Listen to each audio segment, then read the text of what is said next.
क्या हाल किया मेरा, न क्रिमिनल मिला न मेडल, इधर से उधर बस खाक छानते रहे। वाह वाह, जरूर बोल दीजिएगा आदिल साहब, क्योंकि अब इस चौथी लड़की की लाश ढूंढते ढूंढते तोते उड़ जाएंगे आपके। मैं आदिल खान, क्राइम पेट्रोल दस्तक में आपका इस्तकबाल करता हूं। हम पुलिस वालों का सामना अक्सर खूंखार मुजरिमों से होता रहता है। ऐसे ऐसे खूंखार मुजरिम जिनकी महज दास्तान सुनकर ही आम इंसान की हवाइयां उड़ सकती हैं। ऐसा ही एक मुजरिम आम लोगों के बीच नहीं बल्कि मेरे घर की दहलीज तक आ पहुंचा था। आखिर किसी मुजरिम ने मेरे घर पर वो कटी हुई उंगलियां क्यों भेजी थी? उसके पीछे की दास्तान हैरत से भरी थी। एक आम इंसान से लेकर एक खूंखार मुजरिम बनने तक की दास्तान, जिसमें इंसानी जिंदगी का हर जज्बात था, लेकिन उन जज्बातों ने कब, क्यों और किन हालातों में उन गुनाहों को जन्म दिया, ये जानकर आप दंग रह जाएंगे। अरे अच्छे से पकड़ो।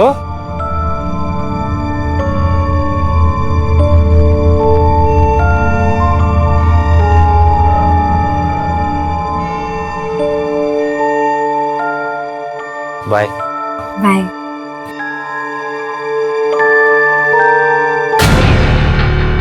और अब आप भी ना रोक पाओगे मन्नू। रिंकी मेरी बात सुन। रिंकी और चढ़ा लो सर पे से।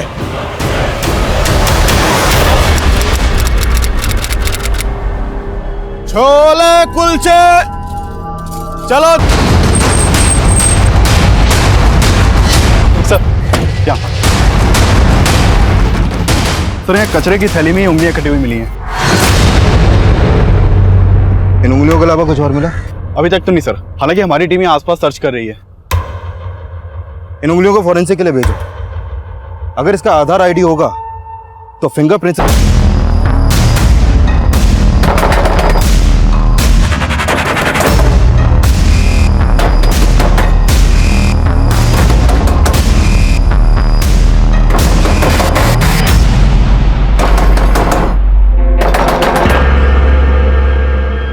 सर, उन कटी हुई उंगलियों से ये मंजू सिंह का आधार आईडी सामने आया है। हमें लग रहा है इसका मर्डर हुआ है।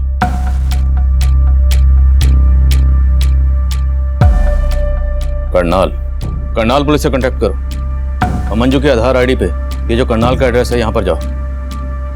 हो सकता है मंजू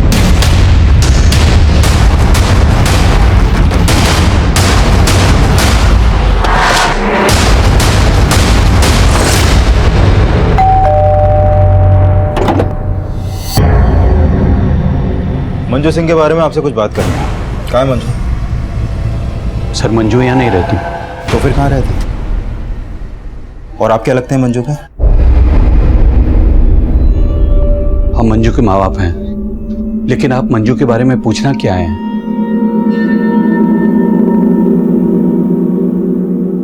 मंजू की आधार आईडी पर यहाँ का एड्रेस है। अगर वो यहाँ नहीं रहती तो फिर कहाँ रहती है? हमें नहीं मालूम। मंजू की कटी हुई उंगलियां मिली हमें, तो पॉसिबल है उसका मर्डर भी हो गया होगा। अब यहीं पर बताएंगे या फिर थाने ले जाकर बात करें आपसे?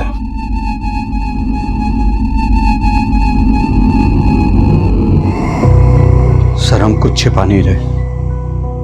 2 साल से मैंने मंजू को नहीं देखा। तो फिर 2 साल से थी कहाँ वो?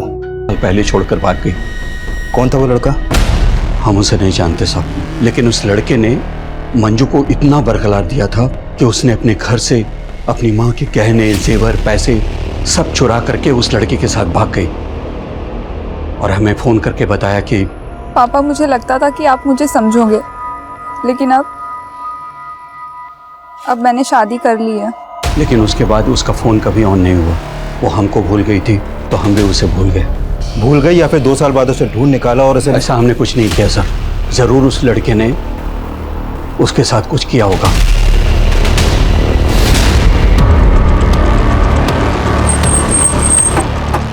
मंजू के माँ बाप का बयान क्रॉस वेरीफाई करो।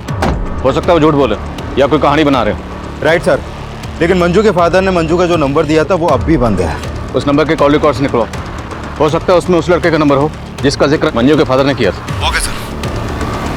सर, मर्डर बहुत ही ब्रूटली किया गया है। लाश के टुकड़े करके यहाँ पे डंप कर दिया गया। उसे हाथ की मंजू के 2 साल पुराने कॉल रिकॉर्ड चेक किए। 2 साल पहले तक मंजू एक राजवीर सोलंकी नाम के लड़के को काफी कॉल करती थी। ये राजवीर पानीपत में मंजू के साथ उसी के कॉलेज में पढ़ता था। कॉलेज का कुश्ती पहलवान था सर वो। 121, 122, दबा के कर बेटा, दबा के पेल। 123, 124। बस बापू, तेल निकल गया। अरे तेरा तेल ना आशिकी ने निकाला बेटा। मैं तुझे नेशनल चैंपियन बनाना चाह रहा था, लेकिन तू औरतों के हुस्न का चैंपियन बन बैठा। चल कर। बापू और कितना खसेगा, गलती हो गई, माफ कर देना। अरे चल, बहाने मत बना। 127, 128। सुनिए जी, वो पुलिस आई है। क्या? राजवीर के लिए पूछ रहे हैं।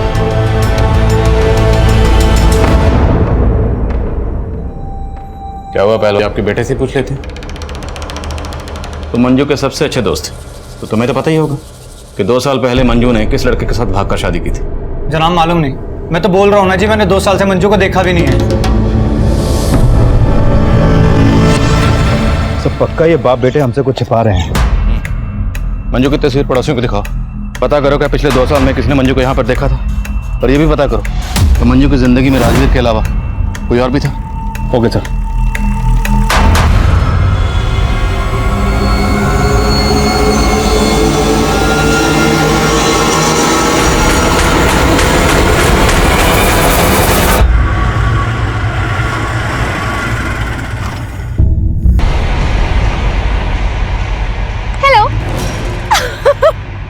ये क्या हुआ है? क्वेश्चन लग रही, सब तेरी वजह से हुआ है। मुझे नहीं खेलने तेरा शतरंज का खेल। प्यार करूँ तुझसे और इश्क लड़ाऊं तेरी बहन से। बंद करियो नाटक। खत्म ही करना था तो क्यों सया मेरी बहन के साथ? तेरी बहन भाग गई थी, और इससे पहले मैं भाग जाता ना, तेरे पापा आ गए थे। और अपनी फैमिली को तू जेलस करने के लिए ना अपनी बहन की भावनाओं से खेल रही है। प्यार करने लगे सच में मुझसे वो। अरे तो तू भी करना, क्या प्रॉब्लम है? वैसे भी रिंकी दीदी तुझे बहुत खुश रखेगी। ये? मैं तुझसे प्यार करता हूँ। किसका फोन है? छोड़ तू। मुझे तेरे इरादे ठीक नहीं लग रहे। ये खिचड़ी पकड़ी? खिचड़ी ना टंगड़ी कबाब। तू टेंशन ना ले, तेरे जायके का पूरा ख्याल रखूंगी मैं, ठीक है?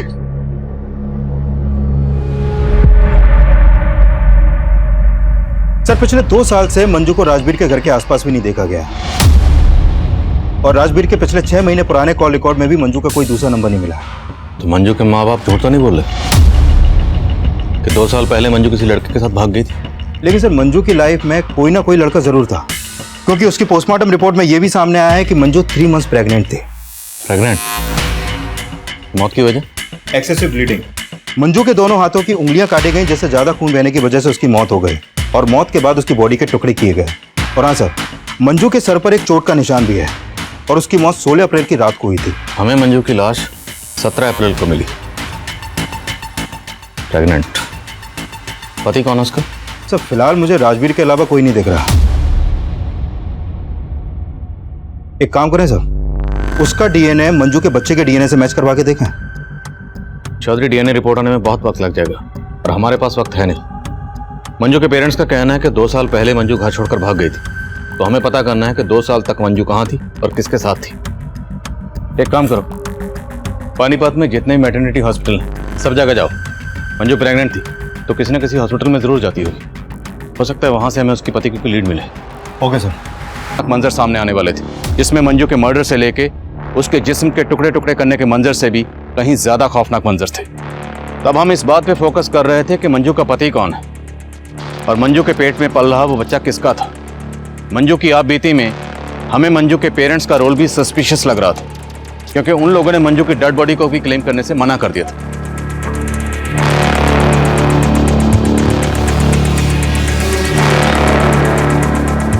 मंजू का मर्डर इतना ब्रूटल था कि मीडिया ने शुरुआत से ही हम पर प्रेशर सिचुएशन क्रिएट कर दी। उस वक्त हमारे पास मीडिया के सवालों के कोई जवाब नहीं थे, और ये सब बातें उस मुजरिम के हौसले बुलंद कर रही थी। एक गर्भवती महिला की हत्या करके उसके टुकड़े टुकड़े करके शहर में फेंक दिया जाता है, और पुलिस उस किलर के खिलाफ कोई भी सबूत नहीं जुटा पाती है। क्या ये पुलिस की नाकामी है या फिर उस अपराधी की जीत? पुलिस को गुमराह करने में सफल होता नजर आ रहा है। क्या पुलिस मंजू के उस कातिल तक पहुंच पाएगी या नहीं?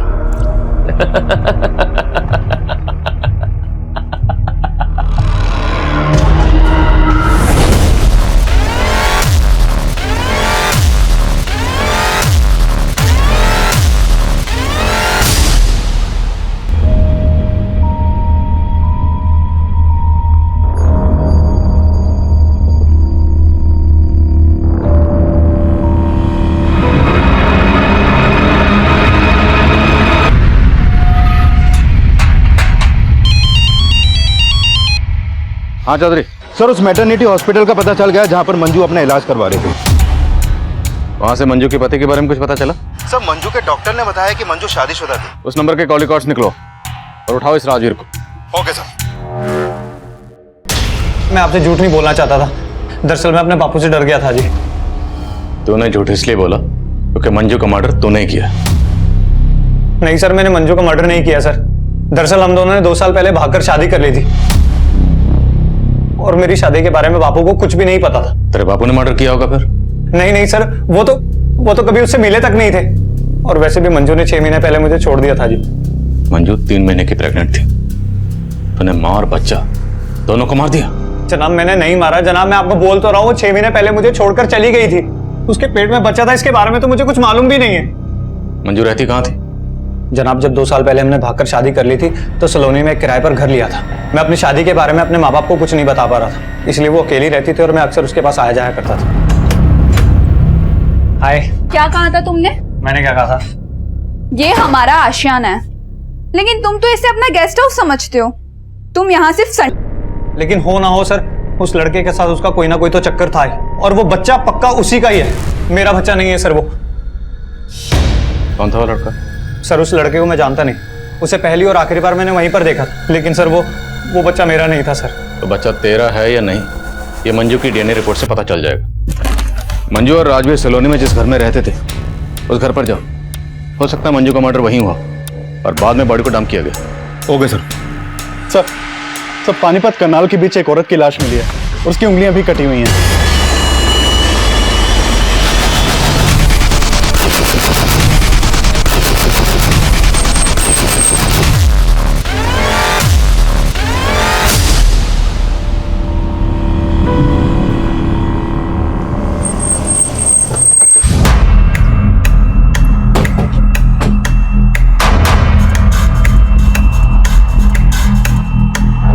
थोड़ा सा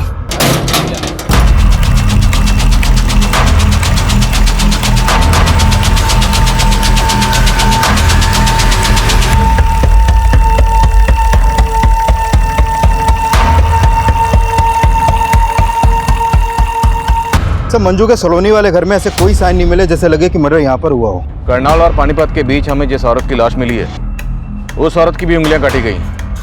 मैं तुम्हें उसकी तस्वीर भेज रहा हूँ, जरा पता करो क्या उस औरत का मंजू के घर पर आना जाना था? Okay sir. नहीं जनाब, मैं इस औरत को नहीं जानता और मुझे मालूम नहीं कि मंजू इस औरत को जानती होगी कि नहीं। इस औरत को मंजू के घर में कभी आते जाते तो नहीं देखा है। ये मंजू का हस्बैंड है जो दिल्ली में कहीं जॉब करता है और संडे आता है, और अभी कुछ टाइम से वो यहाँ पे आना ही बंद कर दिया है। ऐसा तो नहीं लगता था, पर सर कुछ समय से एक आदमी का यहाँ पे काफी आना जाना हो रहा था। राजवीर भी वही कह रहा था जो पड़ोसन कह रही है कि मंजू का किसी के साथ अफेयर था। पड़ोसन और राजवीर से उस लड़के का स्केच बनवाओ और मंजू के करंट नंबर के कॉल रिकॉर्ड्स निकलो, हो सकता है उस लड़के के बारे में कुछ पता चले। और इस औरत की पहचान पता करो क्योंकि हो सकता है मंजू और इस औरत दोनों का कातिल एक ही हो। Sir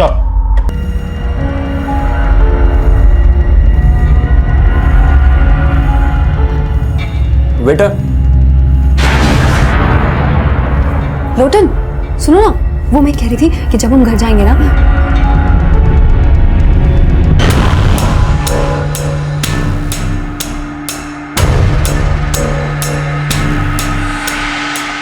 Excuse me, ma'am. What can I bring for you? 1 paneer chili and guava meri. And for you, sir? I mean, आप क्या लेंगे? I would like to have a crisp thin roll stuffed with mashed potatoes and peas, with a pinch of salt and turmeric, and yeah, garnish with curry leaves and serve it with a red lentil soup and a white sauce made of coconut. Please make it fast. Excuse me, sir. क्या है ये? Red dosa ले आ। Okay sir. Rajveer और मंजू के पड़ोसन ने जो sketches बनवाए हैं वो दोनों स्केचेस एक ही आदमी के हैं। पता लगाओ कौन है ये। सर। चौधरी तो मुझे कभी नहीं बताया। आपकी बेटी कहाँ काम करती थी ये आपको नहीं पता? और आपने कभी पूछा भी नहीं उससे? सर मैंने कई दफा उससे कहा था कि अपने कॉल सेंटर का पता घर में छोड़ दे, आपने बताया कि रोजी की बेटी है, उसका पति कहाँ? रोजी की अपने पति से नहीं बनती थी, इसलिए 3 साल पहले वो अपने पति से अलग हो गई थी। कहाँ रहता है? वो जींद रोड पे रहता था और रोजी से अलग होने के बाद वो कहीं शिफ्ट हो गया था। कहाँ शिफ्ट हो गए? सर वो मुझे नहीं पता। मैडम आपको आपके दामाद का नाम तो पता होगा। उसका सुनील नाम है। किसी पे शक आपको? कौन आपकी बेटी के साथ ऐसा कर सकता है? नहीं सर, मुझे कुछ नहीं मालूम। कुछ दिन पहले मंजू नाम की एक लड़की का कत्ल हुआ। यह है मंजू, इसकी भी ठीक वैसी उंगलियां काटी गई जैसे आपकी बेटी रोजी की काटी गई। क्या आप इसे जानती हैं? हो सकता है ये आपकी बेटी रोजी को जानती हो, कभी आपके घर आई हो। नहीं सर, मुझे कुछ नहीं मालूम इसके बारे में। कुमार, पता लगाओ रोजी कौन से कॉल सेंटर में काम करती थी और उसके पति सुनील का भी पता लगाओ। सर।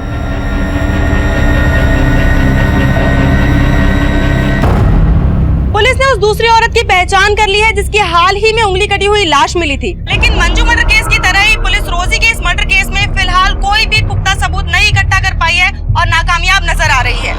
अब सबसे बड़ा सवाल ये उठता है, क्या मंजू और रोजी का कातिल एक ही है या ये कोई 2 अलग अलग लोग हैं?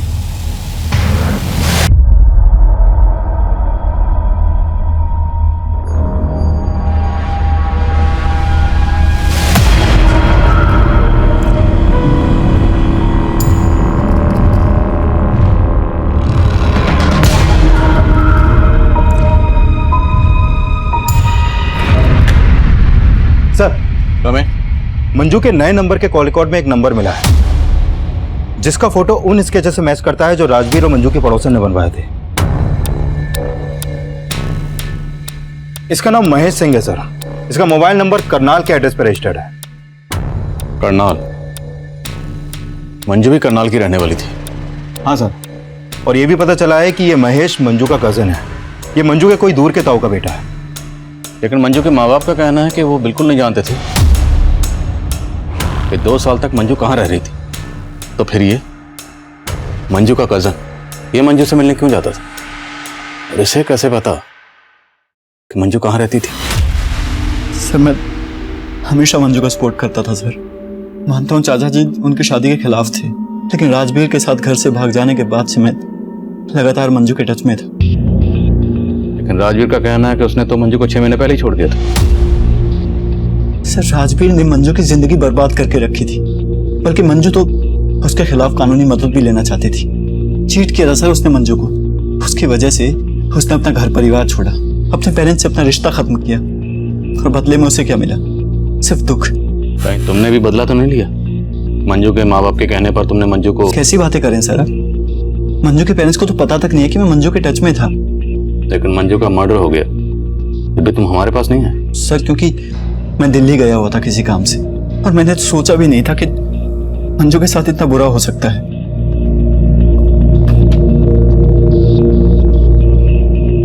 इसे जानते हो? नहीं सर, और वैसे भी मैं पानीपत में कम ही आता था। मंजू ने कभी तुम्हें कुछ ऐसा बताया कि तुम्हें अजीब लगा? सर मंजू ने राजवीर के अलावा कभी किसी की बुराई नहीं की। मुझे लग रहा है शायद राजवीर ने ये कांड किया है, क्योंकि मेरी नजर में वही एक ऐसा लड़का है जो किसी भी हद तक जा सकता है।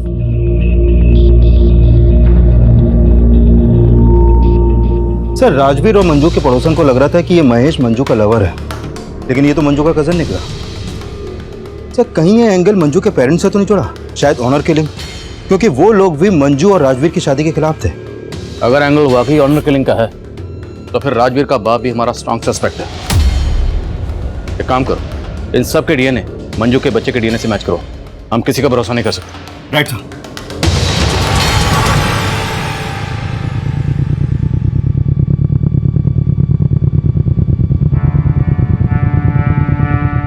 मंजू पापी नहीं थी।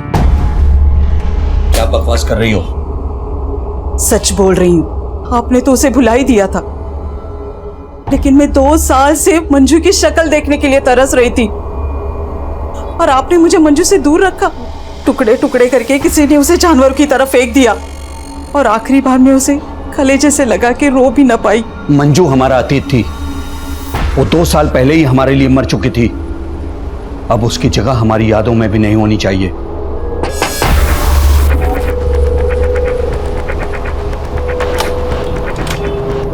सिंह साहब, आपको हमारे साथ चलना है। चलना होगा? आपका डीएनए टेस्ट करवाना है।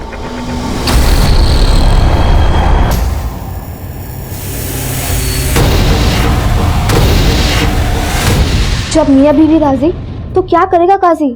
दीदी मैं बोल रही हूँ, मान लो मेरी बात, भूल जाओ मम्मी पापा क्या कहेंगे और भाग जाओ जुगल जीजा जी के साथ। बाकी की सारी सेटिंग मैं कर दूंगी पक्का, ठीक है? ए छोरी, क्या सिखा रही है अपनी बहन को? अजी सुनते हो? जल्दी आओ। क्या सिखा रही है? हाँ बोल, क्या सिखा रही है? देखो क्या, क्यों चिल्ला रही हो? ये दोनों बहनें मिलकर क्या प्लान बना रही है? ये उस लड़के को जीजा जी बोल रही है और इसे बोल रही है उसके साथ भाग जा। ना ऐसे कैसे भाग जाएगी? मैं क्या बावली पूछूं?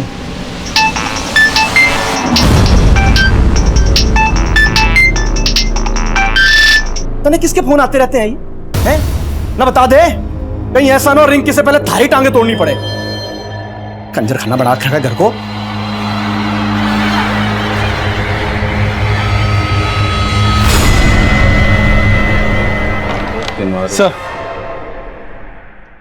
सर रोजी के कॉल रिकॉर्ड में मंजू या मंजू से जुड़े किसी भी इंसान का नंबर नहीं मिला। रोजी के बैकग्राउंड में कोई लवर? फिलहाल तो ऐसा कुछ सामने नहीं आया। सर रोजी के कॉल रिकॉर्ड में किसी कॉल सेंटर का नंबर भी नहीं मिला। पर रोजी की माँ का कहना है कि रोजी कॉल सेंटर में काम करती थी। सर मैंने रोजी की कॉल रिकॉर्ड अच्छे से स्टडी की है। अक्सर रात के वक्त रोजी का फोन रेड लाइट एरिया में एक्टिव रहता था। रेड लाइट एरिया तो मतलब रोजी, एक काम कर, जिन जिन रेड लाइट एरिया में रोजी का नंबर एक्टिव रहता था वहां पूछताछ कर। सर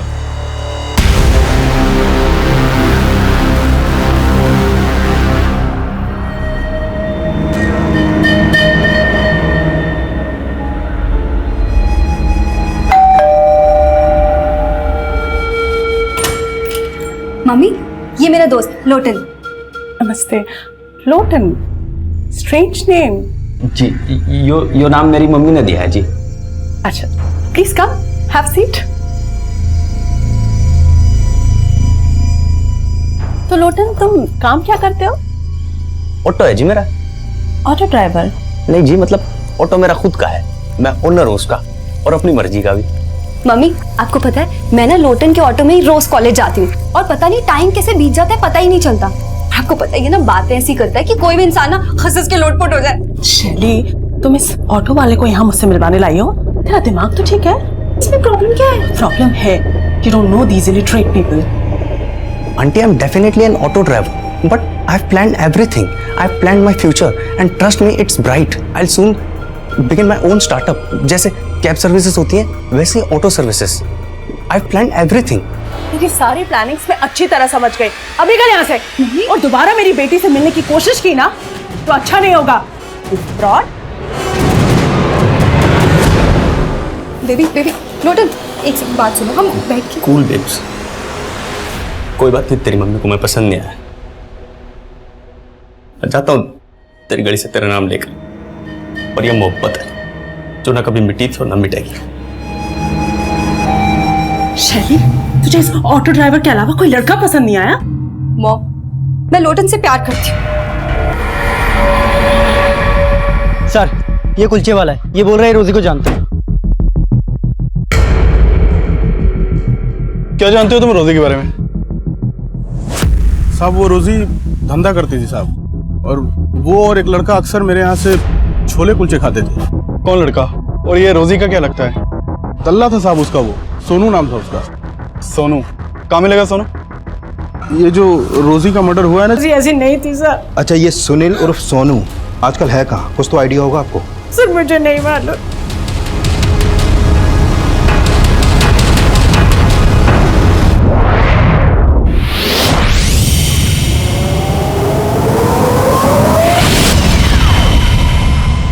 साहब उस रोजी को ना ये धंधा अच्छा नहीं लगता था। तो क्या सोनू उससे जबरदस्ती काम करवा? सर वो तो उसके लिए और हमारे लिए ग्राहक लेके आता था। ये सोनू मिलेगा कहाँ, तुम्हें मालूम है? उसका फोन तो कई दिन से लग नहीं रहा है, लेकिन हाँ उसका एक दोस्त था जाकिर, उसके घर पे उसका आना जाना था, जाके उससे बात करो। कहाँ रहता है जाकिर?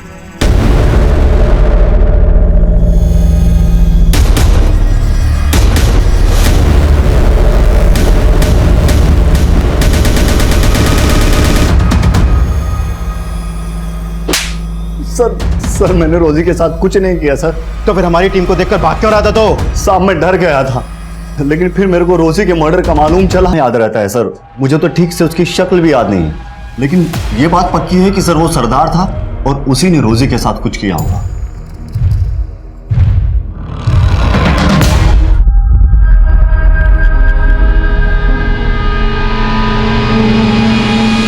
नहीं, ऐसा तो नहीं कि सोनू ने खुद ही किसी नफरत की वजह से अपनी बीवी का कत्ल किया, फिर उसके पास वो शायरी छोड़ दी। लेकिन सर मैंने सोनू की हैंडराइटिंग भी शायरी की लिखावट से मैच करके देखी है, मैच ही नहीं हुई है। अगर सोनू सच बोला है तो पॉसिबल है कि मंजू ने उसी सरदार की टैक्सी हायर की हो जिसकी रोजी ने की थी, क्योंकि दोनों की मर्डर ऑपरेंडी सेम। सभी टैक्सी स्टैंड पर पता करो, एक सरदार टैक्सी वाले को ढूंढना मुश्किल नहीं होना चाहिए। राइट।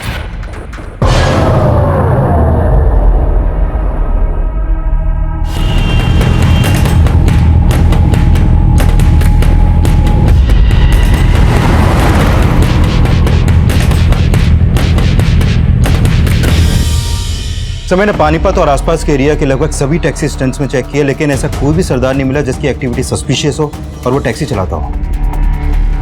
पॉसिबल है कि वो टैक्सी वाला सरदार हो ही नहीं, बल्कि किसी ने सरदार के गेटअप में पहले मंजू का और बाद में रोजी का मर्डर किया। सर हमें कुछ पता चला रिंकी का? नहीं कुछ पता चला, उधर क्या है सब जगह। कल 8 बजे। हाँ अरे चौधरी साहब,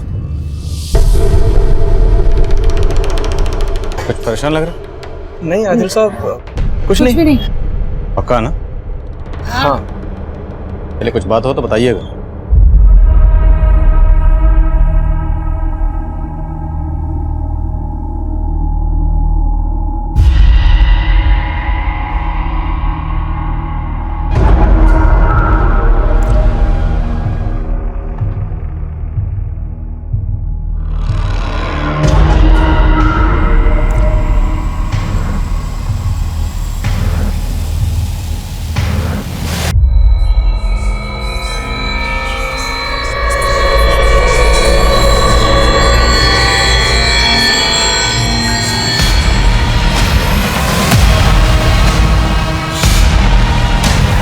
पुलिस की ड्यूटी में क्या हाल किया मेरा, न क्रिमिनल मिला न मेडल, इधर से उधर बस खाक छानते रहे। वाह वाह, जरूर बोल दीजिए आदिल साहब, क्योंकि अब इस चौथी लड़की की लाश ढूंढते ढूंढते तोते उठ जाएंगे आपके।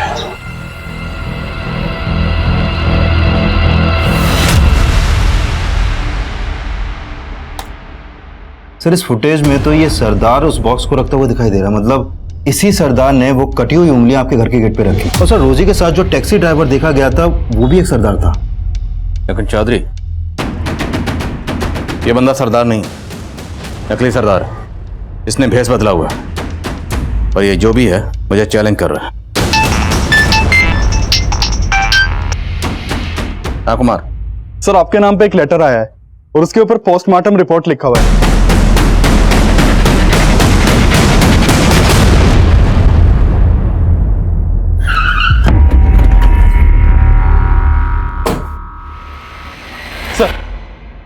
Sir letter.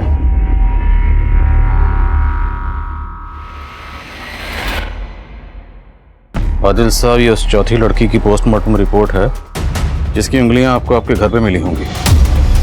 इस लड़की की मौत एक्सेसिव ब्लीडिंग की वजह से हुई, उसके बाद उसकी 10 की 10 उंगलियां काट दी गई। मौत 7 मई की रात को हुई और उसी रात आपके मोहल्ले की एक लड़की गायब हुई।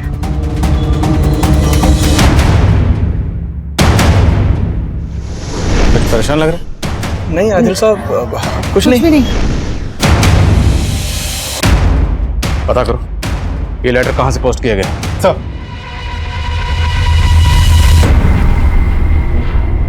सब जगह देख लिया उसको, है ही नहीं वो कहीं पे, समझ नहीं आ रहा कहां ढूंढे उसको जाके। एक नंबर का लफंगा है, अब ना उसका फोन मिल रहा है और ना ही रिंकी का। कहां रहता है जुगल?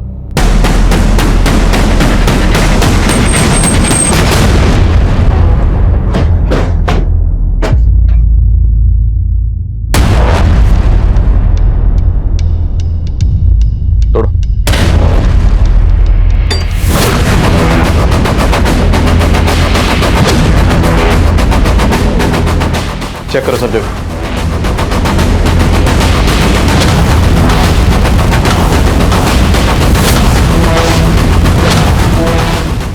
सर, यहाँ तो कुछ भी सस्पिशियस नहीं मिला। चौधरी, हो सकता है जो मुझे चैलेंज कर रहा है वो ये जुगल ही हो। रिंकी और जुगल दोनों के कॉल रिकॉर्ड्स अच्छे से स्कैन करो। फोन क्यों किया था? दरअसल सर बात यह है कि मैं एक बानी नाम की लड़की से बहुत प्यार करता हूँ सर। काफी टाइम से हमारा अफेयर चल रहा था सर। जुगल ने एक दिन फोन पे मुझे बोला कि बानी मुझसे चीट कर रही है। तो बानी का जुगल के साथ भी अफेयर चल रहा था। वो क्या है कि जुगल से मन भर गया था उसका, इसलिए अपनी बहन रिंकी से टांका फिट करवा रही थी उसका। ये जुगल कहाँ है अभी? अंकल वो मैं जुगल को प्यार नहीं करती थी, लेकिन वो लड़का अच्छा था। इसके लिए मैंने सोचा कि दीदी को उसके साथ, लेकिन मैंने जैसा सोचा था ना वैसा कुछ भी नहीं हुआ। मुझे तो सही उम्मीद नहीं थी बानी। तू जुगल से प्यार करती थी और तूने मुझे धोखा दिया। नहीं दीदी, ऐसा कुछ भी नहीं है जैसा आप सोच रहे हो। आपको जरूर कोई गलतफहमी हुई है। कोई गलतफहमी ना हुई। मैंने रिंकी को सब कुछ सच सच बता दिया है। सुबोध, उसका जुगल से क्या कनेक्शन? जुगल ने सुबोध को भी मेरे खिलाफ बोल दिया था। मेरे घर के बाहर कटी हुई उंगलियां मिली किसी लड़की की, और हमें शक है कि शायद वो उंगलियां रिंकी की हैं। क्या बात कर रहे हैं खान साहब? बानी बोलो, जुगल कहाँ? अंकल मैं आपको सच में बोल रही हूँ, मुझे नहीं पता जुगल कहाँ है।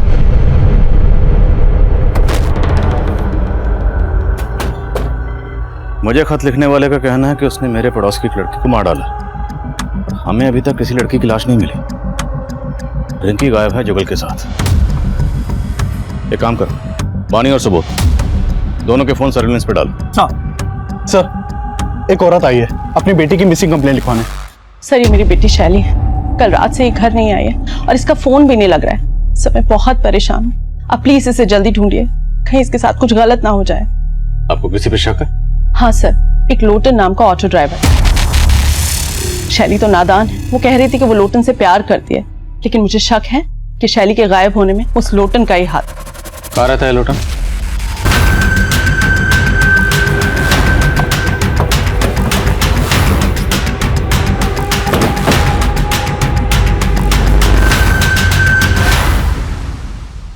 ताला तोड़वाओ।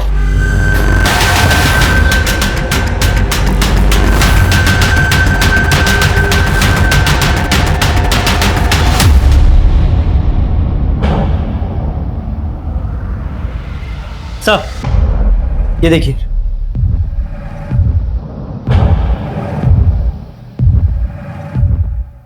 सर ये देखिए, यहां पर भी ब्लड के ट्रेसेस है,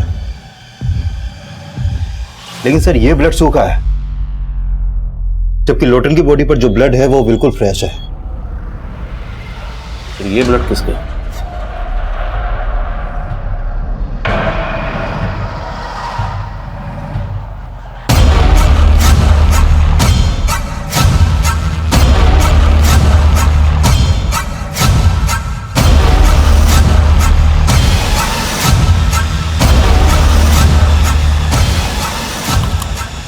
लोटन के पड़ोसी से पता करो इसका किस किस से मिलना जुलना था और कहाँ कहाँ आना जाना था। Okay sir. हाँ बोलो कुमार।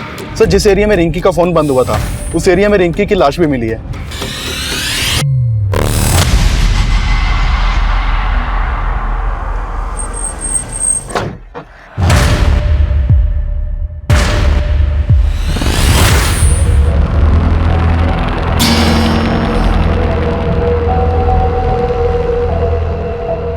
तेरे कूचे में कटी उंगलियां फेंक के हम सीना तान के निकलते हैं। मैं वो हूं जिसका आप तसव्वुर भी नहीं कर पाएंगे। बहुत पापड़ बेलने पड़ेंगे आदिल साहब, मुझे नहीं, मच्छर पकड़ो।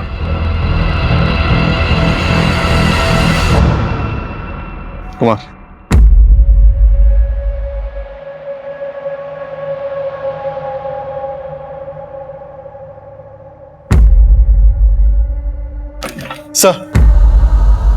सर हमने जिन जिन सस्पेक्ट्स के डीएनए करवाए थे उनकी रिपोर्ट आ गई है। सर मंजू के बच्चे का डीएनए महेश के डीएनए से मैच करता है। हाँ सर, मैं मंजू का कज़न हूँ, लेकिन साथ ही साथ उसे पसंद भी करता था। फिर हमें अचानक एक दिन पता चला कि वो पेट से है। सर मैंने मंजू को कई बार बोला कि वो अबॉर्शन करवा ले, लेकिन वो नहीं मानी सर। कि इसका मतलब ये नहीं है सर मैं उसे मार दूंगा। नहीं सर, मैंने मंजू को नहीं मारा सर। जुगल, सुबोध और महेश ये सभी हमारे स्ट्रॉन्ग सस्पेक्ट्स थे, लेकिन इनमें से किसी का भी इन मर्डर्स में कोई हाथ नहीं था। और हमें पक्का यकीन था कि कातिल जो भी है उसका शैली और लोटन से कोई ना कोई कनेक्शन जरूर है। इसलिए हमने इस केस की हर बारीक से बारीक चीज को रिविजिट करना शुरू किया और एक नया नतीजा सामने आया। सब पूछताछ में पता चला है कि लोटन का एक चरण नाम का दोस्त हुआ करता था जो टैक्सी चलाता था और वो लोटन के साथ ही रहता था, लेकिन कुछ टाइम पहले उसने लोटन का घर छोड़ दिया था। सर ये चरण लोटन की हत्या के बाद से गायब है। और कोई खबर? सर चरण के बारे में ये पता चला है कि वो यूपी का रहने वाला था और आईपीएस की तैयारी कर रहा था। और ये भी सामने आया है कि ये चरण मंजू के ही कॉलेज में पढ़ता था, वो उससे 2 साल सीनियर था। सर लोटन के एक ऑटो वाले दोस्त से चरण के एक ठिकाने का पता चला है। शैली को भी उठा लिया। शैली बस मेरी होने ही वाली थी कि आप लोग आ गए और मुझे उठा के यहां ले आए। क्या बनना चाहता था? IPS, Indian police service. Police वाला बनना चाहता था, लेकिन इतना भी नहीं जानता कि कानून किस तरीके से काम करता।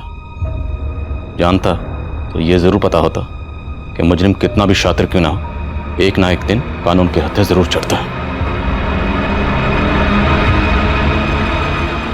चरण आज भी सलाखों के पीछे अपने गुनाहों के लिए सिर्फ सिस्टम को ही कसूरवार समझ रहा है, जबकि सच ये है कि इंसान अपनी हालत और हालात के लिए खुद भी जिम्मेदार होता है।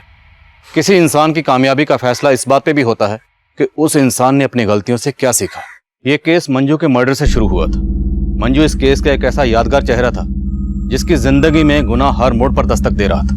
राजवीर को ठीक से समझे बिना मंजू ने अपने पेरेंट्स को छोड़ दिया और राजवीर से धोखा खाने के बावजूद मंजू महेश की नीयत को नहीं समझ पाई और चरण को अपना दोस्त मानकर उसने चरण के सामने अपने माजी के सारे पन्ने खोल दिए, जिसने चरण की नाक। ऐसी सोच हमेशा इंसान की बर्बादी की वजह बनती है। कहते हैं जो इंसान अपनी हार कबूल करता है, अपनी गलतियों से सीखता है, कामयाबी एक ना एक दिन उसके कदम जरूर चूमती है। लेकिन जो इंसान अपनी हार कबूल नहीं करते, अपनी गलतियों से सीखते नहीं है, कहीं ना कहीं उनके कामयाबी होने की उम्मीद भी खत्म हो जाती है। और चरण इसकी जीतती जागती मिसाल है। अब मैं आदिल खान आपसे इजाजत लेता हूं। एसपी राकेश श्रीवास्तव और आप सबका स्वागत है क्राइम पेट्रोल दस्तक में।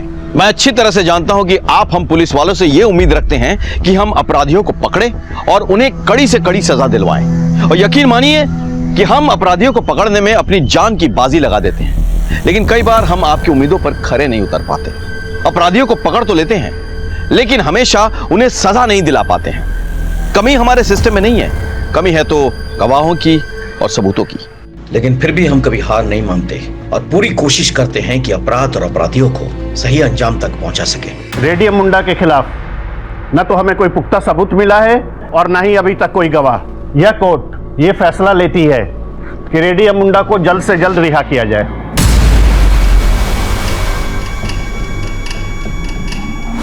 The court is adjourned.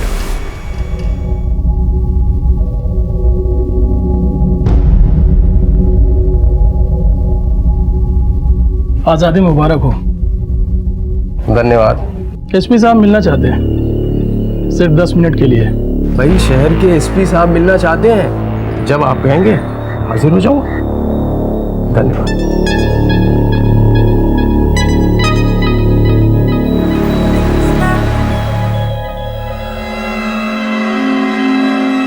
हाँ, कम आओ बैठो। कैसे हो भाई? बस दुआ है आपकी। वैसे तो ये मीटिंग एक अनऑफिशियल मीटिंग है, लेकिन अगर तुम चाहो तो इसे हम ऑफिशियल कर सकते। सर ये चूहे बिल्ली का साथ तो होता है, मगर ये हनीमून कपल्स की तरह हाथों में हाथ नहीं अच्छा लगता। 3 बार कड़ी मेहनत करके आपने पकड़ा मुझे, मगर अफसोस एक बार भी कुछ साबित नहीं कर सके। यक्कर, और ये खुशी तुम जो मुझे दिखा रहे हो ना, वो इसलिए क्योंकि तुम्हें लगता है कि पुलिस वालों के हाथ कानून से बंधे हुए हैं और तुम तो फ्री हो गैर कानूनी हथकंडों के लिए। लेकिन जरा सोचो, अगर पुलिस वाले भी तुम्हारी तरह गैर कानूनी हथकंडे करने लगे, तुम बचोगे नहीं। टुकड़े टुकड़े करूंगा, कहीं ढूंढ के निकले। जी सर। एसपी साहब को बोलो अपने गुस्से पे काबू रखे। Okay sir. पुलिस वालों क्या है? रखो। सर चाय ज्यादा गर्म है, फूंक कर पीजिएगा।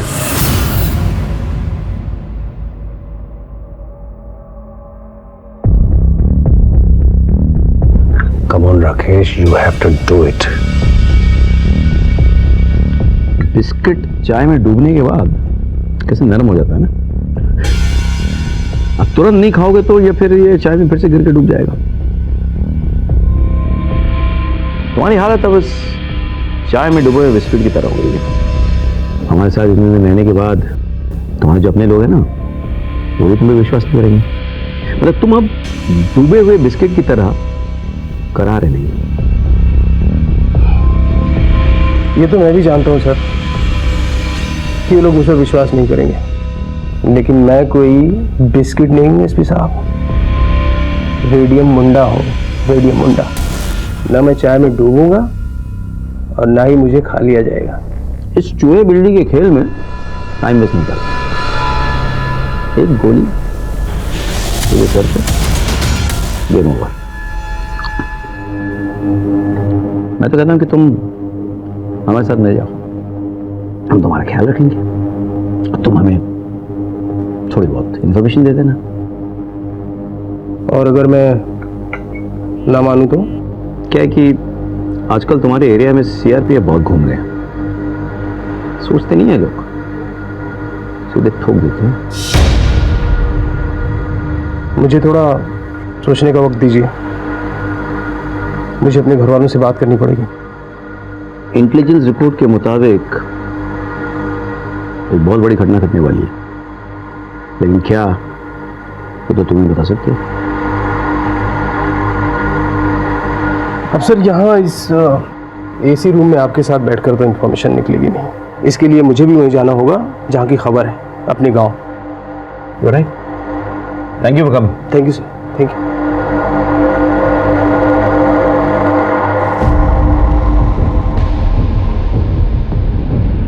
क्या मैं आप पे यकीन कर सकता हूँ?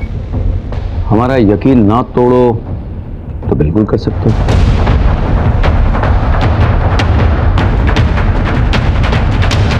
Well done Rakesh. अरे sir, good job. Thank you sir. Sir yes sir, मुझे लगता है कि इसके पीछे एक आदमी लगाना चाहिए सर। इस पर नजर रखेंगे वो लोग? वो भी पहले कर चुका हूं।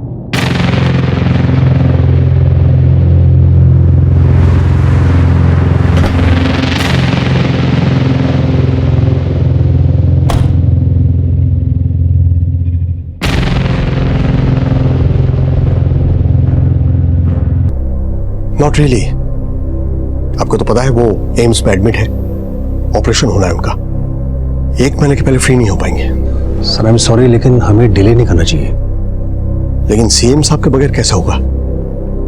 सर आई अंडरस्टैंड, मगर सर विद्रोहियों का हौसला बहुत बढ़ गया है। सर इस इनोवेशन से हम बहुत स्ट्रॉन्ग मैसेज दे सकते हैं कि कुछ भी हो जाए हमारे जवानों का हौसला हमेशा बुलंद रहेगा। अदरवाइज सर वही अखबारबाजी शुरू हो जाएगी, सामान पड़े पड़े खराब हो रहा है, प्रशासन सरकार सो रही है और विद्रोही ऐश कर रहे हैं। तो ठीक है, एक डेट फाइनल करते हैं। मैं 28 मई को जगदलपुर जाऊंगा। आज 25 है। Manage the media and make it big. I got it sir. अभी निकलोगे? रास्ता खतरनाक है। सर मैं डिस्ट्रिक्ट कलेक्टर हूँ और आपकी दुआ से मेरी सिक्योरिटी में कोई कमी नहीं है। I will manage sir, don't worry. I see you on 28 May. Okay, take care.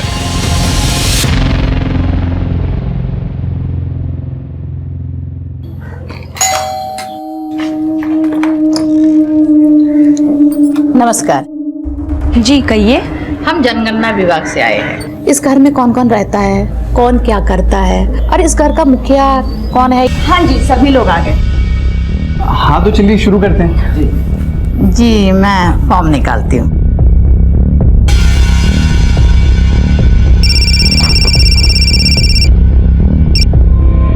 Hello साहब, मैं आपको सब कुछ बताने के लिए तैयार हूँ, लेकिन मुझे लगता है कि मेरे आदमियों को मुझ पर शक हो गया है कि मैं आपसे मिला हुआ हूँ। तुम परेशान मत हो रे। देखो जब सेफ महसूस हो तभी मुझे कांटेक्ट करना, ओके? साहब मैं आज जगदलपुर में आपसे मिल सकता हूँ? तुम्हें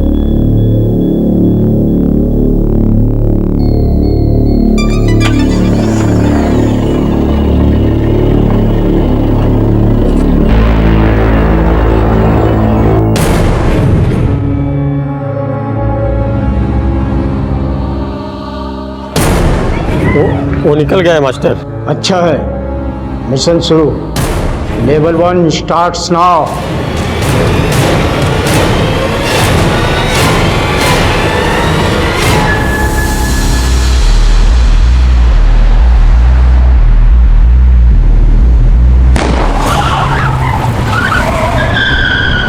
अरे सुनिए, ये अपना इनहेलर तो रख लीजिए। अरे मैं हमेशा के लिए थोड़ा जा रहा हूँ, शाम के 8 बजे तक आ जाऊंगा। और वैसे भी राजीवाड़ा यहाँ से 15-20 किलोमीटर दूर है बस। फोन रख लीजिए ना, रास्ते में बहुत धूल होगी। आपको अस्थमा का अटैक आ गया तो? Okay okay okay. अच्छा मिट्टू आए तो उसको बोलना कि पापा जब वापस आएंगे ना तो 2-2 हाथ करेंगे। पता है, एसपी सर भी उसकी बहुत तारीफ कर रहे थे, बोल रहे थे बहुत अच्छा खेलने लगी है। बेटी किसकी है?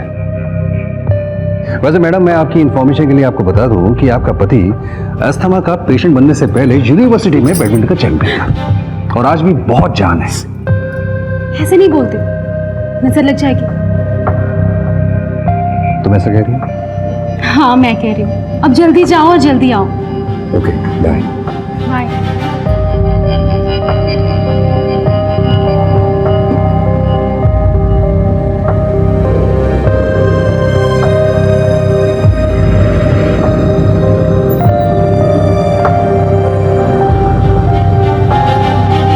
हेलो सर, हमारे मिशन का लेवल 2 शुरू हो गया। इस बार हमारे की है, उससे तो यह साफ था कि उन्हें पता चल चुका था कि रेडियम हमसे मिला हुआ था। ऐसे में मेरे लिए सबसे ज्यादा जरूरी थी इससे जुड़े हुए सभी लोगों की सिक्योरिटी, क्योंकि रेडियम हमसे मिला हुआ है इस बात की खबर या तो मुझे थी या कलेक्टर सर को। और रेडियम ने इस बात की जिक्र अगर अपने घर वालों से की होती तो भला उसके घर वाले उसे क्यों मरवाते। मैं इन सवालों में उलझा हुआ था कि मुझे अचानक पता चला कि कलेक्टर सर अपने घर से बाहर निकल चुके हैं और एक बैड नेटवर्क एरिया में होने की वजह से उनसे कांटेक्ट नहीं किया जा पा रहा है। मेरा मन एक अनजाने खतरे के एहसास से भर गया।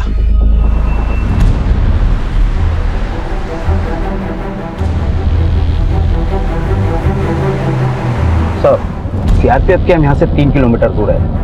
हमारा गांव में जाना खतरे से खाली नहीं होगा। अब अपनी योजनाओं के बारे में गांव वालों को बताना बहुत जरूरी है, नहीं तो उनको लगेगा कि हम और हमारी सरकार कुछ कर नहीं रही।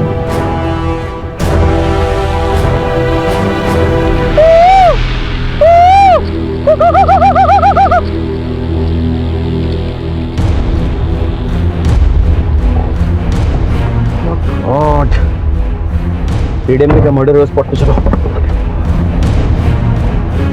ये योजना आप सबकी भलाई के लिए है।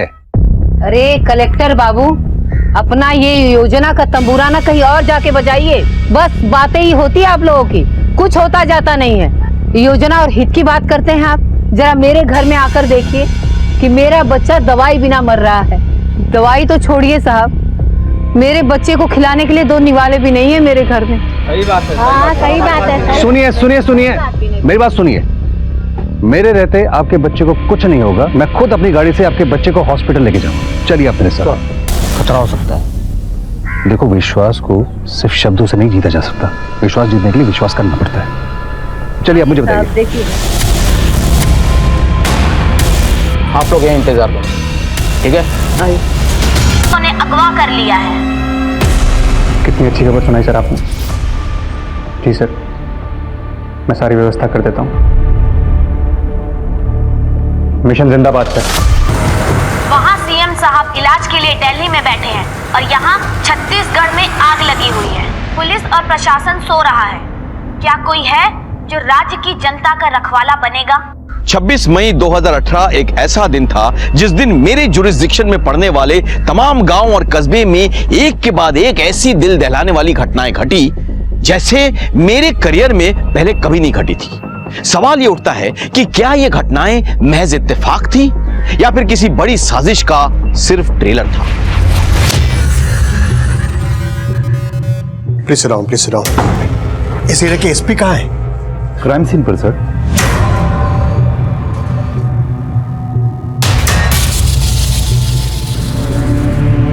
कितने लोग थे? 3-4 लोग थे साहब। 3-4 लोग थे। अब किस तरफ गए? इस तरफ गए साहब। कलेक्टर साहब को लेके गए इस तरफ पैदल? नहीं साहब, छोटी गाड़ी लेके आए थे। तुमने नंबर तो नहीं देखा होगा? नंबर याद है मुझे साहब। नंबर नोट कर।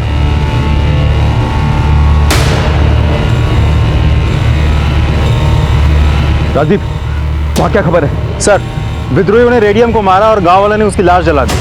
अब लाश जल गई तो हम पोस्टमार्टम के लिए भी नहीं भेज सकते, और विद्रोही उसके परिवार वालों को भी अपने साथ लेके गए। सर, यहाँ के लोग बहुत डरे हुए हैं, बहुत घबराए हुए हैं। एक आदमी जिसने ये सब कुछ देखा और रोकने की कोशिश की, उन लोगों ने उसको भी मार दिया। उसकी लाश हमारे सामने पड़ी है सर।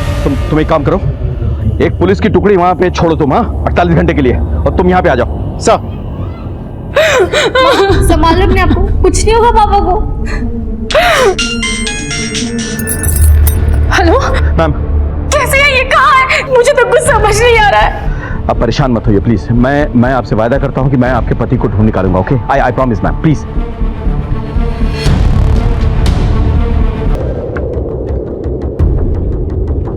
ये तो कलेक्टर सर का फोन है। सर, हमने उन लोग के स्केचेस बनवा लिए हैं जिन्होंने कलेक्टर सर को किडनैप किया है। एसपी से बात कराओ। जी sir.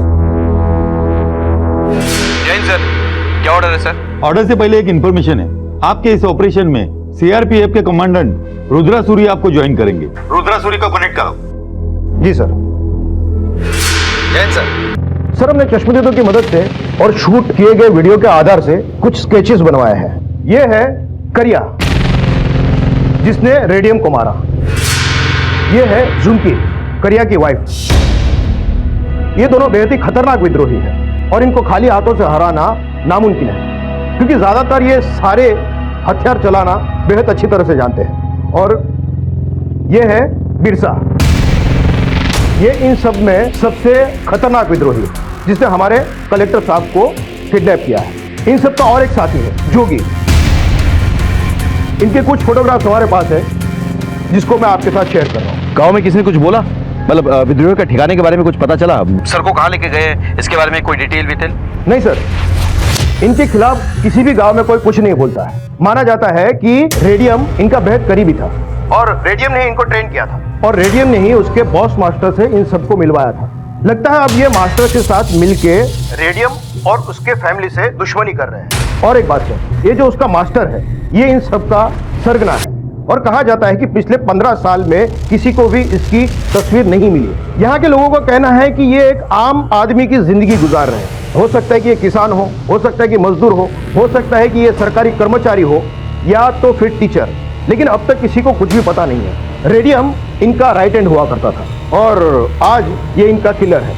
That's it sir. So what do you propose? Combing operation sir. With due respect, sir, I don't agree, sir. I cannot agree, sir. एक के बाद एक इतनी बड़ी हादसाएं हो रही है, sir. And they are all connected, sir. They are all connected.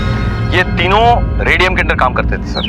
और जितना मैंने विद्रोहियों को ऑब्जर्व किया है, स्टडी किया है, सर, ये लोग अपने लॉयल्टी इतने जल्दी शिफ्ट नहीं करते, सर। मुझे लग रहा है, सर, कि ये कोई साजिश है, सर। बड़ी साजिश है, sir. It could be a trap, sir. Why should we walk into it? और अगर कॉम्बिंग ऑपरेशन हम करने वाले हैं, तो वो भी एक्सपेक्ट कर रहे होंगे ना, सर। लेकिन उसके बगैर हम लोग कलेक्टर साहब को बचाएंगे कैसे? ये छत्तीसगढ़ पुलिस और सीआरपीएफ की जॉइंट ऑपरेशन ही होगा। I am ordering combing operation. Right sir. Jain sir. Jain sir. Sir, आप अभी तक काम कर रहे हैं, घर नहीं जाना क्या? घर घर वालों से होता है, खाली दीवारों से नहीं। वहां मेरा कौन इंतजार कर रहा होगा? मेरा तो सब कुछ ये स्कूल और मेरे छात्र हैं।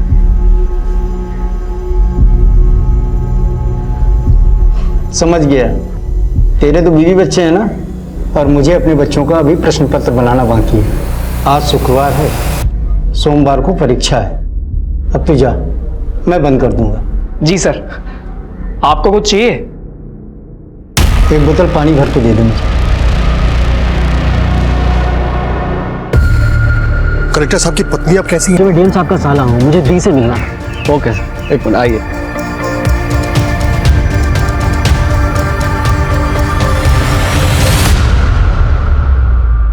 कौन है? मैडम, आपसे कोई मिलने के लिए आए हैं। नमस्ते दी, मैं विजय, साथ में मेरी फैमिली भी। भेज दो।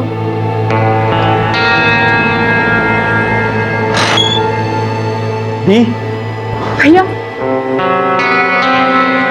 भैया अच्छा हुआ आप आ गए। भाभी और बच्चे नहीं आए?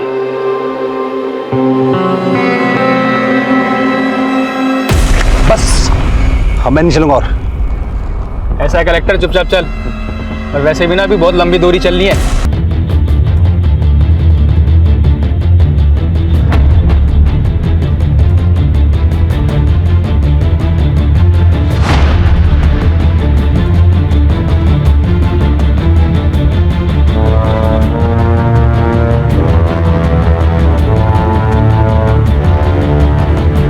Sir is not easy. ये एरिया बहुत बड़ा है। कॉम्बिंग ऑपरेशन में कम से कम 3 दिन लग जाएंगे। 3 दिन sir we don't have that much time.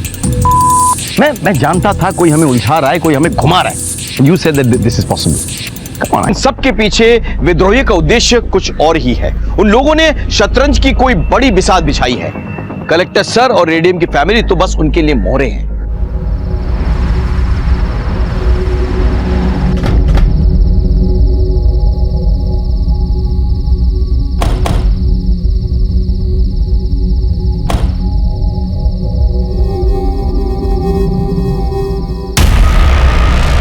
खुश रहो। अपने साथ दिया वरना कैसे नहीं देता। इस मिशन के लिए तुम्हारे पति ने इतनी बड़ी कुर्बानी जो दी है, नाज है मुझे मेरे पति पर। मिशन के लिए सब जायज है मास्टर जी। मिशन पूरा होने के बाद क्या हम घर जा सकते हैं? मुश्किल है बेटा, क्योंकि तुम्हारे बाबा रेडियम ने इस मिशन का प्लान जेल में रहकर बनाया था। अब इस मिशन को कैसे पूरा करना है ये उन पर निर्भर करता है। हमारा काम है सिर्फ उसकी मदद करना। मिशन जिंदाबाद! मिशन जिंदाबाद! अब मुझे जाओ, नजर रख।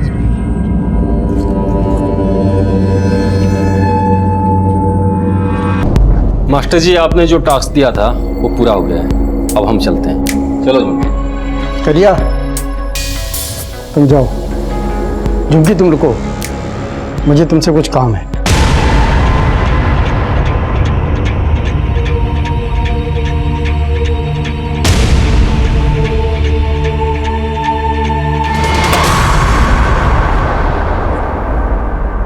ऐसे विद्रोही होने का क्या फायदा जब मैं खुद अपनी बीवी की रक्षा नहीं कर सकता।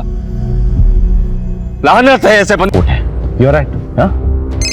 ये कोई साजिश है। टेलिंग यू जैन साहब, जो कुछ भी हुआ उसके लिए हमें बहुत खेद है। May their soul rest in peace. लेकिन सर मेरा यह मानना है कि हम इन शहीदों को तभी सही मायने में श्रद्धांजलि दे पाएंगे जब हम इन विद्रोहियों को और इनके साथियों को अपनी हिरासत में ले ले। सर मुझे लगता है सर एक कोमिंग ऑपरेशन से कुछ हासिल नहीं होने वाला सर। हमें गांव-गांव जाकर गांव वालों की मदद लेनी होगी सर, इंफॉर्मेशन के लिए। मेरे पास इन्फॉर्मर्स की टीम है सर, हम उन्हें टैप कर सकते हैं। लेकिन आप वो कॉम्बिंग ऑपरेशन क्यों रोकना चाहते हैं? आपने अभी अभी क्या कहा? आईईडी का इस्तेमाल हुआ है जो सिर्फ आर्मी यूज करती है, यानी फॉरेन पावर्स का सपोर्ट है।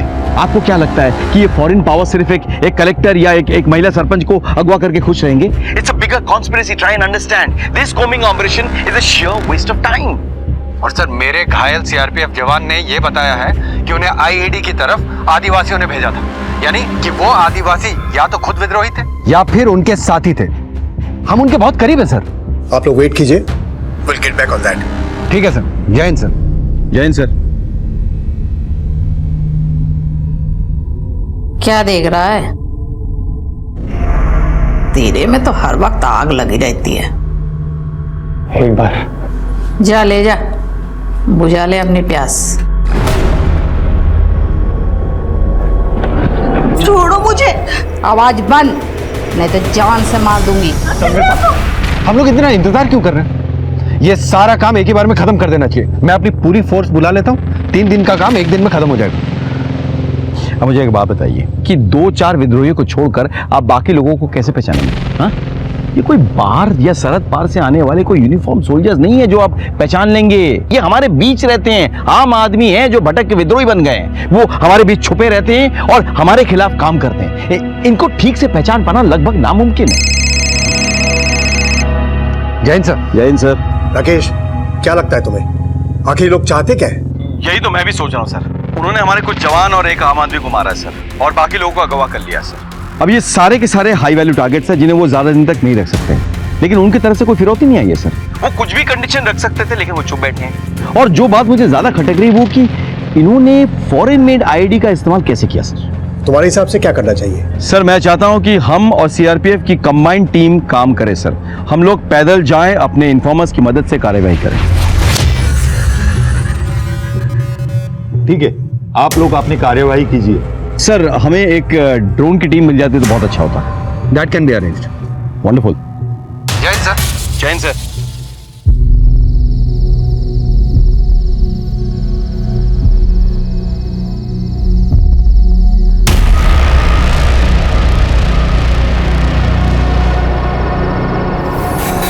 तुम लोग अंधे, पर मैं अपनी जनता को क्या जवाब दूंगा? सर प्लीज कल शाम तक मुझे वक्त दीजिए। ठीक है, आप मुझे अपडेट करते रहिए। जो भी करना है हमें जल्दी करना होगा, वक्त नहीं है हमारे पास। वो तेरी बीवी को नोचता रहता है और तो हाथ पर हाथ रखकर बैठा रहता है। और मैं कर भी क्या सकता हूँ? लानत है तेरी मर्दानगी पर। अगर मैं तेरी जगह होती ना तो मैं खुद मर जाती, नहीं तो उसको मार डालती। ये सब इतना आसान नहीं है जितना तू सोच रही है। मैं कब कह रही हूँ आसान है? मुश्किल है, बहुत मुश्किल है। लेकिन तू अपनी बीवी के लिए तो कुछ कर ही सकता है ना। देख, तू अगर अभी कुछ नहीं किया ना तो मैं मर जाऊंगी। तू ऐसा मत बोल। मैं सच बोल रही हूँ, मैं मर जाऊंगी। और हाँ, मेरे साथ तेरे बच्चे की भी जान जाएगी। मैं अब तक सब कुछ सहती रही, लेकिन अब नहीं। मेरे पेट में तेरा बच्चा है।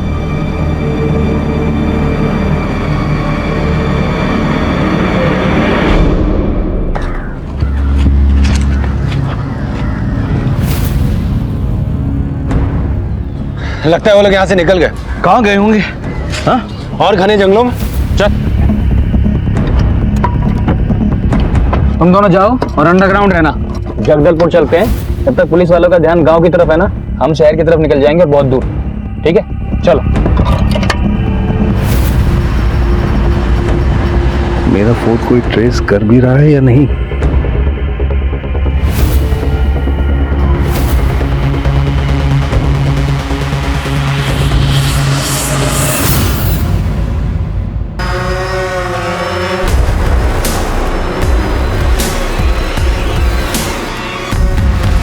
थोड़ा ऊपर जाओ।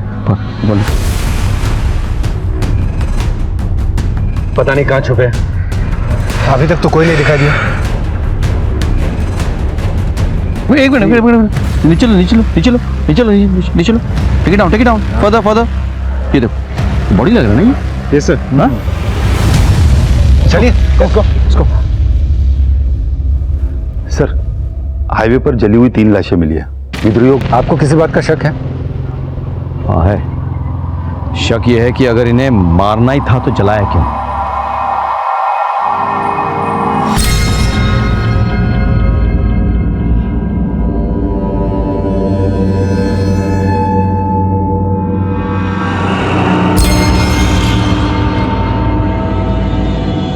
यहां से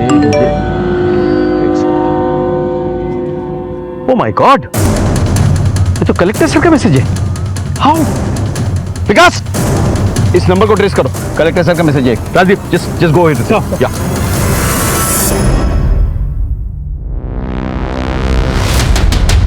चीते के साथ ना चूहे बिल्ली का खेल नहीं खेलते कलेक्टर। निकाल फोन, निकाल। हाँ, जिस नंबर से मैसेज आया था वो नंबर बंद हो गया है। इसका नंबर ही है, कलेक्टर सर का ड्राइवर का, जिसे मार दिया गया है। और सर हमारे पास ये भी खबर है कि विद्रोही ने एक कपल को मारा और उनकी गाड़ी में कलेक्टर साहब को लेकर फरार हो गए। सर वो मोबाइल आखिरी बार जगदलपुर के पास के ही गांव में एक्टिव था। जगदलपुर के पास मतलब शहर के करीब? What is happening? उनकी गाड़ी शहर की तरफ जा रही है और हम लोग जंगल के अंदर घुसते जा रहे हैं। अरे क्या गेम खेल रहे हैं लोग हमारे साथ? It's getting very confusing. I suggest कि आप लोग शहर की तरफ जाएं, गांव और जंगल का मोर्चा हम संभाल लेंगे। अरे रॉबी, बाहर गए हुए हैं वो लोग। नहीं माँ, वो अंदर ही है। अरे देख, ये दूध पड़ा है, अखबार पड़ी है, ताला भी लगा है ना। माँ पर मैं कह रहा हूँ ना, वो अंदर ही है। वो मुझको उल्लू नहीं बना सकती। रॉबी, तू ना बिल्कुल मेरी बात नहीं सुनता है। देख, कोई घर पर नहीं है। अब तू चल, मुझे बहुत सारे काम है। चल। अरे तू चल ना।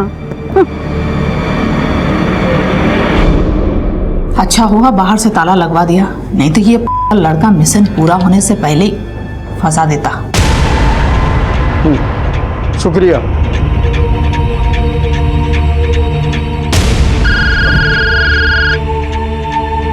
हाँ मास्टर साहब। बिरसा, कलेक्टर साहब की एक उंगली में शादी की अंगूठी है। समझ गया। लेवल 3 शुरू। मिशन जिंदाबाद।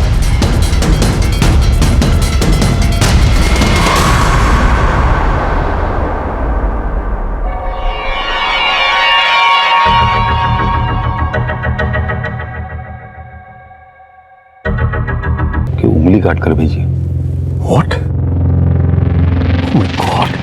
उनकी पत्नी सदमे से बेहोश हो गई और अब तक सदमे में है। शाम को 5 बजे शहीद स्मारक का लोकार्पण है। उसके बाद करीब 4 बजे मैं कलेक्टर साहब के घर जाना चाहूंगा उनकी पत्नी से मिलने। सर, क्या ऐसे में लोकार्पण करना सही होगा? सीएम साहब का फोन आया था। उनका कहना है कि अगर हम लोग लोकार्पण नहीं किए तो विद्रोहियों को लगेगा कि हम लोग डर गए हैं। उनसे निपटने के लिए हमें एग्रेसिव होना ही होगा, वरना वो हम पर हावी हो जाएंगे। इनफैक्ट उनका तो सजेशन है कि मैं इस लोकार्पण समारोह में कलेक्टर साहब की पत्नी को भी साथ ले जाऊं। कुछ मिनिस्टर्स का ये स्ट्रांगली मानना है कि इससे पब्लिक पर एक स्ट्रांग असर पड़ेगा कि कलेक्टर साहब की पत्नी, जिनके पति खुद किडनैप्ड है, वो सरकार और प्रशासन के साथ खड़ी होकर इस शहीद स्मारक को लोकार्पण कर रही है। इनफैक्ट अगर उनकी बेटी भी साथ आ जाए तो हम एक बहुत स्ट्रांग मैसेज दे पाएंगे। ठीक है सर, मैं एसपी राकेश से कहता हूँ कि उनसे जाके मिले और उन्हें लोकार्पण में आने के लिए कन्विंस करें। वैसे भी वो उनके फैमिली फ्रेंड्स हैं। हमें पब्लिक को हिम्मत देनी है और शायद उनकी हिम्मत से हमारी भी हिम्मत बढ़ जाए। Yes sir. ठीक है सर, मैं मिसेस कलेक्टर से जाके डायरेक्टली मिलता हूं सर। डोंट वरी, मैं उनको पूरी कोशिश करूंगा कन्विंस करने के लिए। जी सर।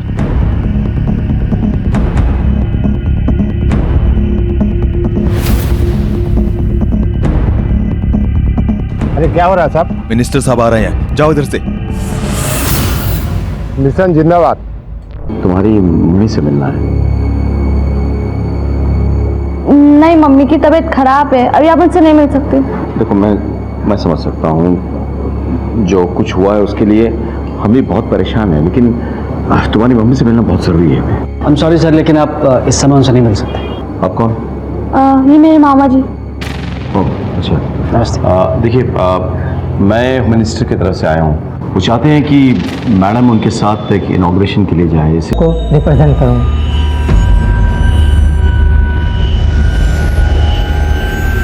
मैं कलेक्टर सर के घर से वापस तो आ गया था, लेकिन मुझे कुछ चीजें खटक रही थी। कलेक्टर सर के रिश्तेदारों का अपीयरेंस और एटीट्यूड मुझे कुछ ठीक नहीं लग रहा था।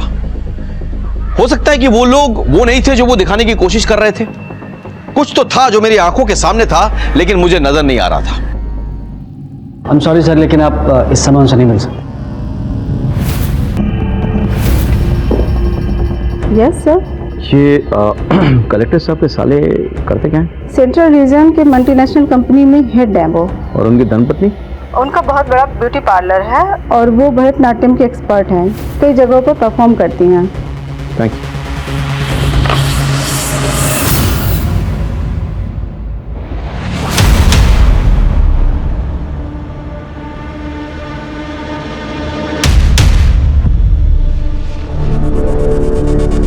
रॉबी, तुम यहाँ मुंह फुला के बैठे हो। अरे वहाँ पापा ने तुम्हारी फेवरेट सुपर हीरो वाली मूवी की टिकट बुक कराई है। चलो जल्दी तैयार हो जाओ। गेट रेडी फास्ट, जल्दी तैयार हो जाओ। क्या आप अपने पड़ोसी विजय और उसकी फैमिली के बारे में जानते हैं? जी बहुत अच्छी तरह से। उनकी जो बेटी है ना पिंकी, वो मेरे बेटे की बहुत अच्छी दोस्त है। तो आप ये बता सकते हैं कि अभी वो कहाँ होंगे? हाँ, मेरी बात हुई थी फोन पे गीतिका से। वो बता रही थी कि वो जगदलपुर में है। वहाँ के जो कलेक्टर है ना, वो विजय जी के जीजा जी हैं, तो वो उन्हीं के घर गए हुए हैं। क्या हुआ था सर?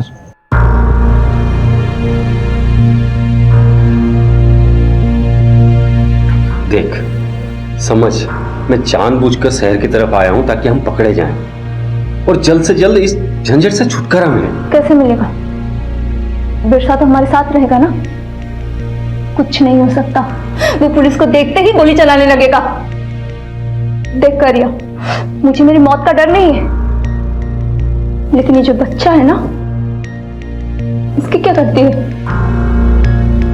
इसने तब तक दुनिया भी नहीं देखा है और मुझे नहीं लगता कि दुनिया देख भी पाएगी। तो तू ही बता मैं क्या करूं? पुलिस के आगे सरेंडर कर देते हैं। और बिरसा ऐसे करने देगा? और हमने सरेंडर कर भी दिया तो क्या होगा? वो लोग हम दोनों को हमेशा हमेशा के लिए अलग कर देंगे। हमारा बच्चा जेल में पैदा होगा और वही जिंदगी भर सड़ता रहेगा। तुझे अच्छा लगे? अगर तुम दोनों चाहो तो मैं तुम दोनों की मदद कर सकता हूँ। हाँ, मैं जैसा कहूँ तुम अगर वैसा करो तो मैं तुम दोनों को और तुम्हारे बच्चे तुम सबको बचा लूंगा।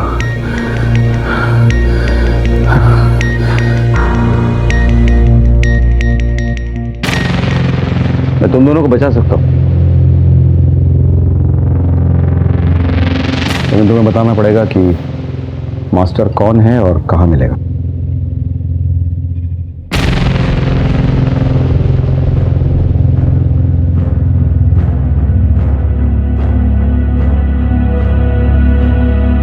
सर, आपसे कोई मिलने आया है। कौन?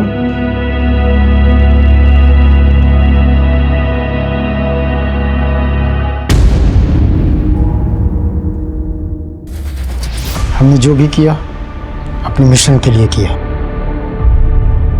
तुम लोगों से हमारी कोई दुश्मनी नहीं, हमें चाहिए मिनिस्टर। बस एक बार मिनिस्टर इधर आ गया, इधर मिनिस्टर खत्म और उधर तुम्हारा पति रिहा और तुम्हारे भाई की बीवी और बच्ची भी। पकड़े जाने का कोई गम नहीं है हमें। शेर का जिगर रखते हैं, शेर का। बिल में छुपकर गांव वालों और पुलिस वालों का खून बहाते हो और खुद को शेर कहते हो। असली शेर तो वो पुलिस वाले और सीआरपीएफ वाले हैं जो बिहार में रहकर गांव वालों की सुरक्षा करते हैं, जो दिन रात जान हथेली पे लेकर तैनात रहते हैं। वो है शेर। तुम सुनना नहीं है।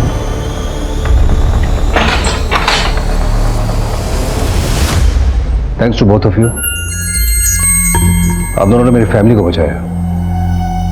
And officers, congratulations on your success. Sir, joint operation था, सक्सेस तो होना ही था। What's a commandant? विद्रोहियों ने हमें उलझाने की कोशिश की थी, लेकिन हम उन्हें पकड़ने में कामयाब हो गए थे। अगर इन सब में हमसे जरा सी भी चूक हो जाती तो मुझ से सर की जान जा सकती थी। रेडियम ने पुलिस और प्रशासन की आंखों में धूल झोंकी थी।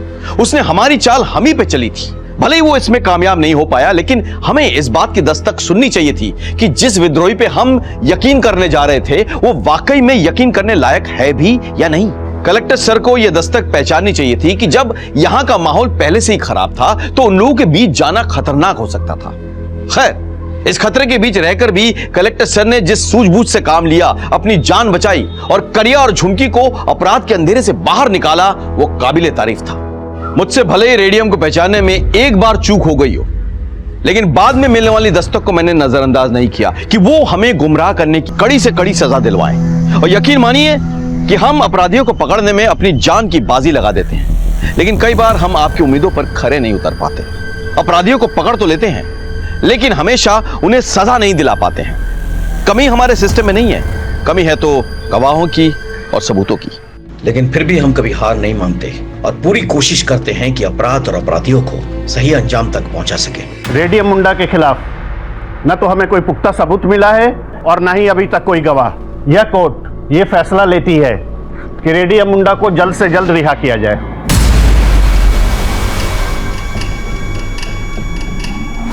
The court is adjourned.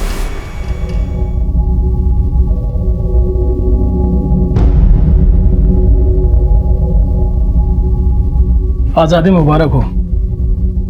धन्यवाद। एसपी साहब मिलना चाहते हैं, सिर्फ 10 मिनट के लिए। भाई, शहर के एसपी साहब मिलना चाहते हैं, जब आप कहेंगे हाजिर हो जाऊंगा।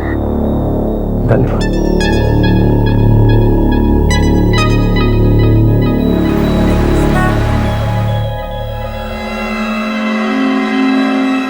हाँ, कम आओ, बैठो। कैसे हो भाई? बस दुआ है आपकी। वैसे तो ये मीटिंग एक अनऑफिशियल मीटिंग है, लेकिन अगर तुम चाहो तो इसे हम ऑफिशियल कर सकते हैं। सर, ये चूहे बिल्ली का साथ तो होता है, मगर ये हनीमून कपल्स की तरह हाथों में हाथ नहीं अच्छा लगता। 3 बार कड़ी मेहनत करके आपने पकड़ा मुझे, मगर अफसोस एक बार भी कुछ साबित नहीं कर सकेंगे। यक्कर, और ये खुशी तुम जो मुझे दिखा रहे हो ना, वो इसलिए क्योंकि तुम्हें लगता है कि पुलिस वालों के हाथ कानून से बंधे हुए हैं तो तुम तो फ्री हो गैर कानूनी हथकंडों के लिए। लेकिन जरा सोचो, अगर पुलिस वाले भी तुम्हारी तरह गैर कानूनी हथकंडे करने लगे, तुम बचोगे नहीं। टुकड़े टुकड़े करूंगा कहीं ढूंढ के निकल। जी सर। एसपी साहब को बोलो अपने गुस्से पे काबू रखे। Okay sir. पुलिस वालों क्या है? रखो। सर चाय ज्यादा गर्म है, फूंक कर पीजिएगा।